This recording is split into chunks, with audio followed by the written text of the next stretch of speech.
Hey folks, I'm here in beautiful Phoenix, Arizona, and today we are going to talk a little bit about desert edibles or edibles that you might find in the Southwest US. Now some of these I will say I've seen all the way into South Carolina, but I believe the ones that I've seen in South Carolina were planted there as like ornamental plants, not necessarily native to it.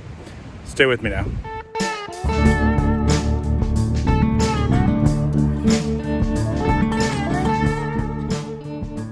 All right, welcome back to Prepping with Sarge. So see these guys back here right behind my shoulder? Those are called barrel cactus. We're going to talk about those first. Okay, so barrel cactus, let's start with the main part of the cactus, the fleshy main stem. So you need to remember, first of all, that desert foraging is not my expertise. This is not the area I usually operate in. But from the research that I read, some people say, yes, you can eat the fleshy interior. Other people say no. I know that there's some oxalic acid in there. So for foragers, that's something we always need to make sure the audience knows about. Since this is not my area of expertise, I'm going to say do your own research on the main part of the cactus. And we're going to talk specifically about the top part here, which I do know a little bit about. So these little guys up here are fruiting clusters that are starting to develop, and I'm going to show you a close-up of what it looks like. Okay, so you can see that the fruit is starting to develop there right in the center of the screen, and these will look like little pineapples as they grow out.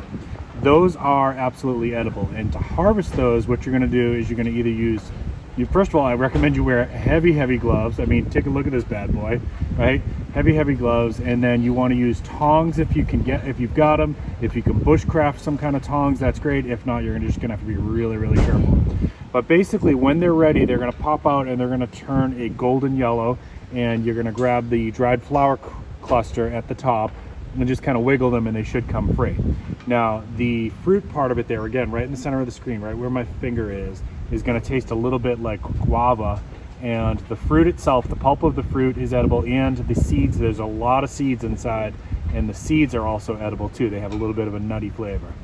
So this is one, desert foraging is a whole different animal to me. Like, this is my brother's territory, not mine, and I only know a little bit, so I can't really safely tell you what to do with the big part of the cactus. I can tell you for sure that those fruits are going to be edible. All right, now prickly pear cactus is very easy to recognize, very easy to spot. This is one that all foragers should be able to recognize when they see it. Now, I've actually seen this footage is being filmed in Phoenix, Arizona, but I've actually seen this growing in South Carolina as an ornamental plant. So it seems to do well all throughout the South. You may see it even a little bit further than that. The fruit there is that purple fruit that you're seeing right now on your screen, but you can actually eat both the pads, the green pads, and the fruit. Now, the fruit can be eaten also green if you like it a little bit less sweet, or red if you do like it sweet. So how do we prepare this? Well, the pads, what you're going to do is it is recommended that you harvest those early in the morning. They're less acidic in the morning. And then you're going to wear heavy gloves or tongs and a very clean knife. Cut off the pad that you want. Right? Try not to damage the whole plant, because it will continue to grow if you do that. So you're going to leave some for nature, or for if you want to come back to this spot later on. So you can cut off the pad, and then to get the spines and the small, tiny, almost invisible spines off, you're going to either burn it, just a little bit, like with some flame, you're going to burn it, or you're going to very carefully peel it with like a potato peeler or a very sharp knife, right? So when you're harvesting, again, I can't emphasize this enough, you really want to wear heavy gloves, or maybe you're going to use like a heavy towel or some tongs, and be very careful, because when the spines prick you, it is very painful, right? So that's how you harvest the pads, and then you can peel it like with a potato peeler or with a very sharp knife.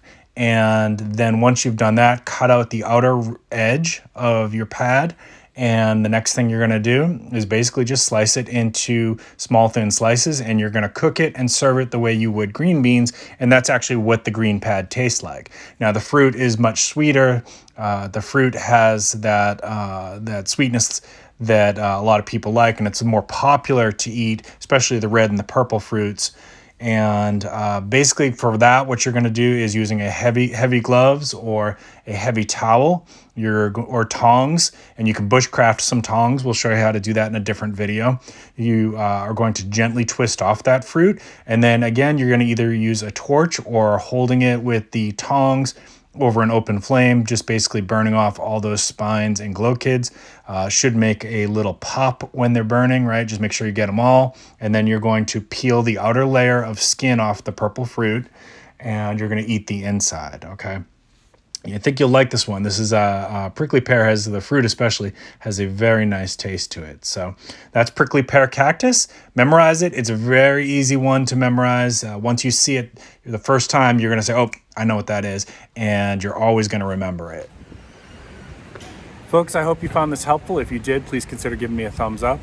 If you are new to my channel, please consider subscribing. I drop videos at least twice a week. One is usually a skill-based video such as this one, and that usually comes out on Tuesdays. Sometimes I do a product review instead of a skill.